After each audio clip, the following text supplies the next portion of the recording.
오늘 그럼에도 말씀에 희망을 둡니다라는 제목으로 말씀을 나누겠습니다.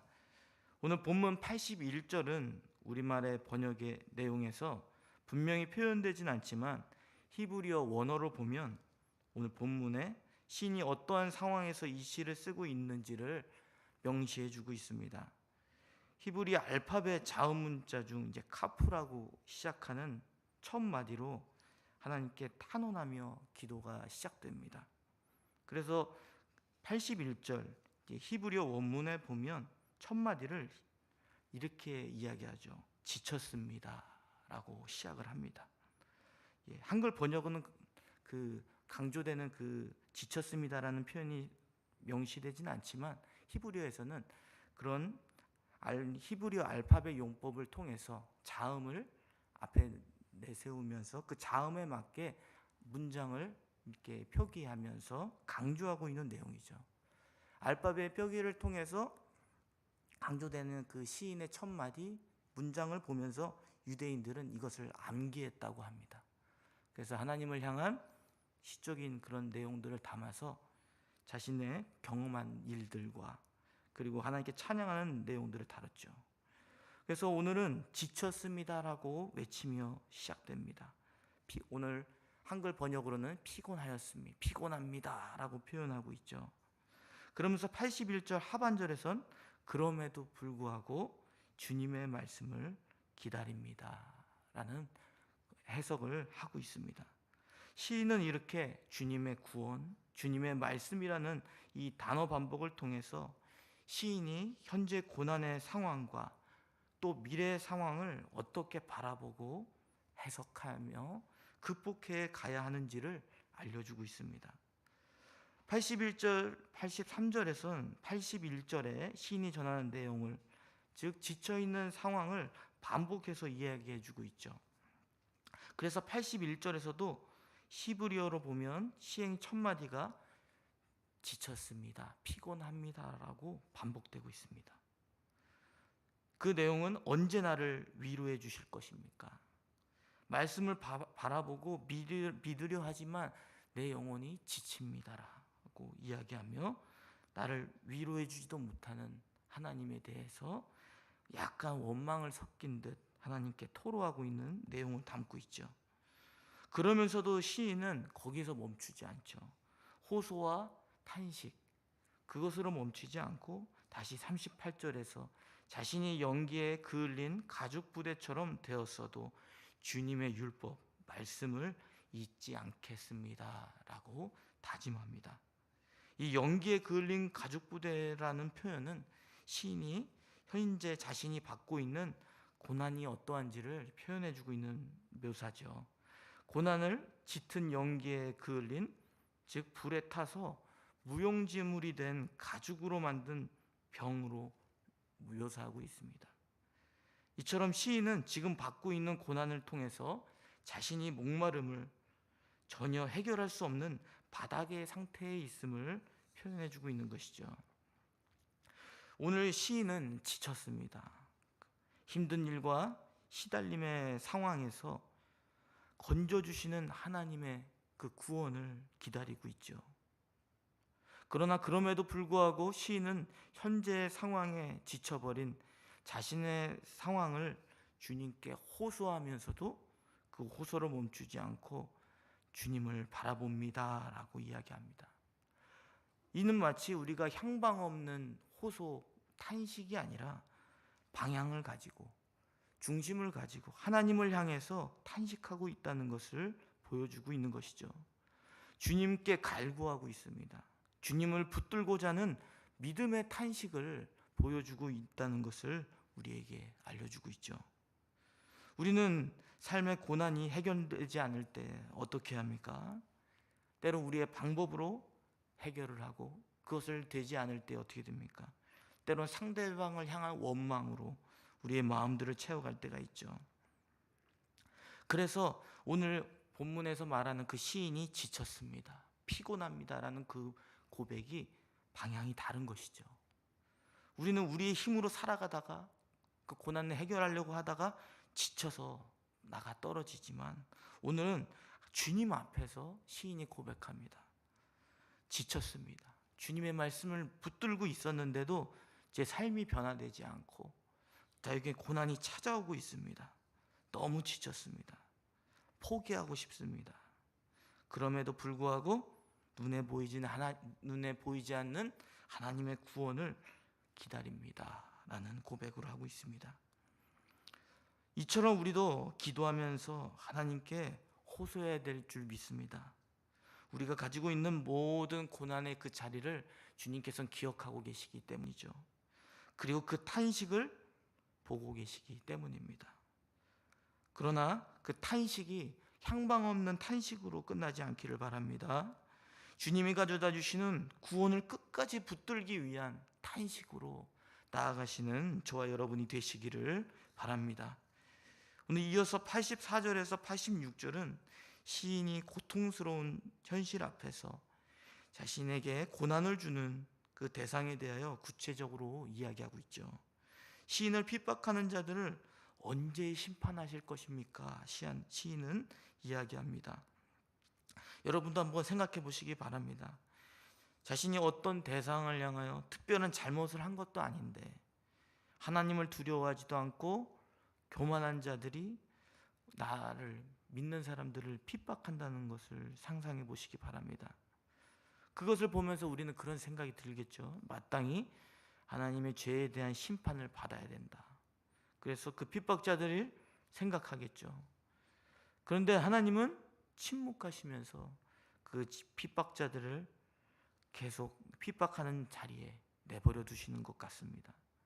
심판하는 것은 하나님이시지만 그것을 속히 집행하시지 않는 하나님을 보면서 시인은 너무나 답답해하고 있죠. 그래서 오늘 본문에서 시인은 실제적인 기도를 하고 있는 것입니다. 하나님은 살아계시며 하나님은 반드시 일하시는데 하나님의 법을 무시하는 저 교만한 자가 지금 계속 활개를 치며 살아가고 있습니다. 그들을 막아주시고 하나님의 심판이 속히 이루어지게 하여 주시옵소서 라고 이렇게 기도하는 것이죠. 우리 다 함께 그 시인의 그 고백을 85절에서 86절에서 이야기하고 있는데 우리 다 함께 읽겠습니다. 시작. 주의 법을 따르지 아니하는 교만한 자들이 나를 해하려고 웅덩이를 팠나이다. 주의 모든 계명들은 신실하니이다. 그들이 이유 없이 나를 핍박하오니 나를 도우소서. 아멘. 이처럼 시인은 주의 법을 따르지 않는 교만한 자들이 이제 악한 일들을 꾸미고 있다고 이야기하죠. 그러면서도 자신이 핍박하는 자와 그 다음에 기준을 가지고 이야기하는데 시인은 그 심판이 속히 이루어지기를 바라면서도 자신이 어떠한 마음가짐을 가지고 있다고 이야기합니다. 그 기준은 무엇이냐면 주님의 모든 가르침과 말씀은 늘 한결같다는 그 믿음, 그 신실함을 가지고 기도하고 있습니다. 그 악인과 오늘 시인의 차이는 무엇일까요? 그 차이는 주님 말씀 앞에 서 있다는 것이죠. 여러분은 주님의 말씀 앞에 서 계십니까? 하나님의 하신 말씀이 늘 옳고 믿을만 하기 때문에 늘 말씀을 앞에 두고 그것을 묵상하며 서서 회개하며 삶을 살아가고 있습니까? 그렇게 된다면 시인처럼 우리는 자신 있게 하나님의 말씀을 따르지 않는 저 악인을 하나님께서 심판해 주시옵소서 라고 기도할 수 있을 것입니다. 그것은 그 시인의 마음에 어떤 개인적인 악의가 아니라 하나님의 뜻이 이루어지지 않는 방해하는 요소들로 인해서 하나님께 기도하는 내용이 되기 때문입니다. 우리가 지난 그 어린이 대축제를 했죠. 그래서 여기 지역에서 좀 아쉬운 점들도 있었습니다. 예수님을 전하지 못하는 그런 상황들도 있었습니다.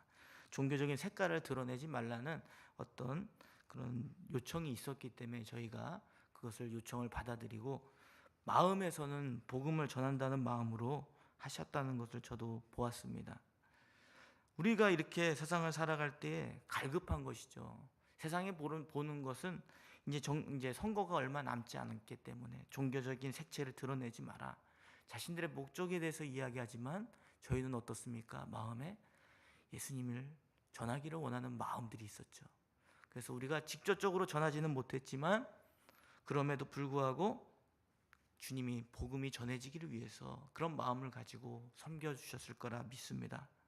그리고 교회를 알리고 싶었죠. 이처럼 우리가 오늘의 그 시인처럼 하나님의 말씀 앞에 서서 하나님의 뜻을 바라보고 나아가는 자들은 당당할 수 있습니다. 왜냐하면 하나님의 목적과 그 사명들을 마음에 품고 있기 때문입니다.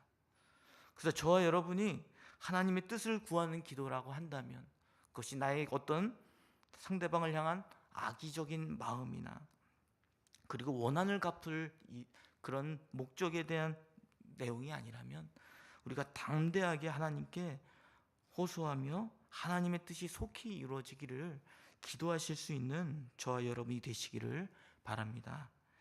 이제 이어지는 기도는 시인이 하나님께 구원을 위해 어떻게 살아갈 것인지를 말씀합니다. 우리 다 함께 87절부터 88절까지 말씀을 읽겠습니다. 시작. 그들이 나를 세상에서 거의 멸하였으나 나는 주의 법도들을 버리지 아니하였사오니 주의 인자하심을 따라 나를 살아나게 하소서. 그리하지 하시면 그의 입의 교훈들을 내가 지키리이다. 아멘. 시인은 다시 한번 자신을 핍박하는 그 교만한 자들로 인하여 죽을 지경에 이르렀다고 말합니다.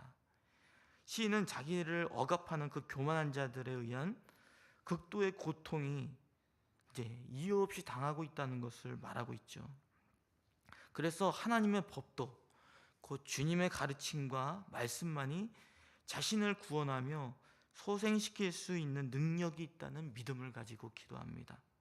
그리고 그 믿음 위에 현재의 그 고난을 말씀으로 바라보고 하나님의 구원의 능력이 미래적인 차원으로 나아갈 수 있도록 소망을 품고 기도하는 내용을 담고 있죠. 여러분은 하나님의 말씀의 능력의 그 신실함을 믿으십니까? 그리고 그 구원의 능력이 현재에서 멈추는 것이 아니라 미래적 차원까지 이어지고 그것이 반드시 이루어질 것을 믿고 기도하며 나아가십니까? 우리가 늘 사용하는 그 비전이라는 것이 있죠. 우리는 비전을 품는다고 할 때 우리 개인적인 비전, 이 세상에서의 비전, 나의 성공을 위한 비전을 꿈꿀 때가 많습니다. 근데 믿음의 사람들은 궁극적으로 가져야 될 비전은 무엇입니까? 하나님의 뜻이 속히 이루어지기를 바라며 현재의 상황을 바라보는 것이 아니라 미래적인 차원으로까지 나아가서 하나님의 뜻을 구하는 것이 참된 비전인 줄 믿습니다. 그래서 여러분이 그 기도가 하나님이 원하시는 그 비전으로, 그 기도의 제목으로 바뀌셨으면 좋겠습니다. 우리의 가정이 행복한 가정이 되는 것으로 끝나는 게 아니라 정말 하나님이 기뻐하시는 믿음의 가정이 되게 하여 주시옵소서. 믿음의 가정을 통해서 교회를 섬기고 이 세상 가운데 빛과 소금의 역할을 감당할 수 있는 믿음의 가정이 되게 하여 주시옵소서라는 그 제목으로 나아가실 수 있기를 바랍니다. 이 세상에는 하나님 외에 그 어떤 것도 진리와 진리가 아닌 것을 그어줄 수 있는 존재가 없습니다. 그래서 시인은 참된 진리가 되신 하나님을 붙들며 미래적인 차원을 바라보고 하나님의 뜻을 위해 기도한 것이죠. 그리고 이 세상의 그 누구도 하나님의 법을 따르지 않는 그 교만한 자들, 그들을 막을 수 있는 자들이 없기 때문에, 그것을 막을 수 있는 것은 오직 하나님만이 하실 수 있기 때문에 기도하고 있는 것입니다. 여러분이 하나님의 법, 그 가르침이 아닌 교만한 자들이 하나님의 말씀과 가르침을 따르지 않는 일들을 본다면 우리가 먼저 구원의 길에 서 있는 존재가 되시기를 바랍니다. 하나님의 말씀 앞에 먼저 서 있는 존재가 되시기 바랍니다. 하나님의 말씀에 앞에 서서 먼저 회개하며 자복함으로 하나님 편에 서서 하나님의 편에 서지 않는 모습들을 보고 갈급해하고 안타까워하며 기도할 수 있는 저와 여러분이 되시기를 바랍니다. 그래서 지금 고난 가운데 있는 그 시인, 교만한 자들의 핍박으로 인해 살 소망을 잃어버렸다고 이야기하죠. 그래서 시인은 계속적으로 포기하고 싶습니다. 왜냐하면 살아계신 하나님이 지금도 나와 함께한다는 믿음이 있지만 그 지금의 현실이 변하고 있지 않기 때문이죠. 그럼에도 불구하고 하나님의 말씀, 하나님의 기준을 붙들고 있습니다. 왜 그렇습니까? 하나님이 철저히 악인과 의인을 나누시고 하나님의 구원을 베풀 자에게 반드시 구원을 베푸실 것이고 악인에겐 그들의 죄에 대한 철저한 심판이 이루어질 것이라는 그 믿음이 있기 때문입니다. 하나님이 이루실 그 구원을 우리는 굳게 믿어야 될 줄 믿습니다. 우리의 구원의 말씀을 붙드는 그 자리에 서서 고난 가운데 흔들리지 마시고 우리가 그 하나님을 구원을 바라면서 믿음의 기도를 통해서 악인들이 구원을 막고 악인들이 하나님의 뜻을 막는 것을 바라보며 담대하게 기도하실 수 있는 저와 여러분이 되시기를 바랍니다. 이어서 마지막으로 89절부터 96절까지의 말씀은 시인이 말씀으로 죽음을 이기며 구원해달라는 탄원에 대한 내용을 담고 있죠. 하나님의 법, 하나님의 말씀이 온 세상을 다스리시며 그 사실을 믿는 시인이 다시 한번 이야기하는 것이죠. 92절에서 고난 중에도 그 말씀이 자신에게 참된 즐거움이 된다고 이야기하는데 그것은 왜 그렇습니까? 하나님의 말씀 때문이죠. 자신이 멸망하지 않고 지금 현재 살아갈 수 있는 것은 오직 하나님의 말씀이 나에게 있고 말씀을 통한 즐거움이 있기 때문이라고 이야기합니다. 이렇게 시인은 말씀을 추구하는 삶을 살아가고 있습니다. 그래서 이야기하죠. 나는 주님의 것입니다 라고 고백합니다. 그리고 나는 주님의 것이기에 나를 구원해달라는 믿음의 요청을 하고 있습니다. 그래서 다시 한번 히브리어 이제 알파벳 중 처음에 81절에는 카프로 시작하는 첫 마디 지쳤습니다라는 그 단어를 통해서 탄원하는 내용으로 시작했죠. 그런데 이제 89절부터 96절에 보면 히브리어 알파벳 카프로 시작된다고 합니다. 그 히브리어 카프는 이제 거기에 단어로 카프로 시작하는 단어가 시작되는데 그것은 어떤 뜻을 담고 있냐면 영원히라는 단어로 시작하고 있다고 합니다. 즉 하나님의 말씀의 영원함을 강조하고 있는 것이죠. 그리고 94절에 또 라메드로 시작하는 첫 마디가 시작되는데 나는 주의 것입니다 라는 단어를 사용하고 있습니다. 이 내용을 통해서 하나님의 말씀의 영원성과 또 그 말씀 앞에 서 있는 자신이 주님의 것이다라고 이야기하고 있죠. 이런 히브리어 알파벳의 기법을 통해서 오늘 시인은 또 우리 독자들에게 그 말씀의 영원함과 또 말씀 앞에 서 있는 자신이 주님의 것이라는 것을 상기시키게 만들고 있습니다. 그래서 이 내용을 통해서 오직 악인들은 음모와 의도를 생각하며 시간을 허비하고 있습니다. 자신의 지혜와 술수를 통해서 자신의 뜻과 목적을 이루는 데 시간을 허비하고 있다고 이야기하죠. 그러나 시인은 어떻습니까? 자신을 변호하는 데 에너지를 쓰지 않아요. 다른 방법을 찾으려고 하지 않습니다. 어떻게 합니까? 하나님이 어떤 분이신지를 밝히는 그 증거에 집중하며 하나님이 이루실 일들에 집중하는 모습을 말씀하고 있습니다. 저와 여러분이 이 악인들처럼 자신의 방법과 지혜로 또는 악을 행하기 위한 그런 시간들로 허비하지 않으시기를 바랍니다. 오직 우리가 하나님께 집중하며 하나님이 알려주시는 지혜로운 방법으로 어떠한 일들을 해나갈까 고민하며 하나님의 말씀의 증거를 붙들며 나아가시는 저와 여러분이 되시기를 바랍니다. 말씀을 맺겠습니다. 오늘 시인은 피곤하고 지쳤다고 이야기합니다. 고난이 아직도 없어지지 않기 때문이죠. 그리면서도 하나님의 법을 무시하는 그 교만한 자들 때문에 고난을 맞이한다고 이야기합니다. 그래서 하나님께 그 고통 가운데 건져주심을 바라며 기다리고 있습니다. 탄식하고 있습니다. 그러나 우리는 자신의 고난의 상황에 지쳐 한숨만 쉬며 투정만 하는 향방 없는 탄식의 기도에 머물지 않기를 바랍니다. 끈질기게 하나님의 구원의 일들을 바라보며 그럼에도 불구하고 나에게 참된 즐거움을 가져다 주시는 그 말씀 앞에 서 있는 저와 여러분이 되시기를 바랍니다. 그래서 우리의 기도가 이렇게 되기를 원합니다. 주님의 말씀 앞에 서서 하나님이 가져다 주시는 그 구원의 때를 기다리며 끈질기게 믿음으로 살아나게 하옵소서라는 기도로 살아가시는 저와 여러분이 되시기를 바랍니다.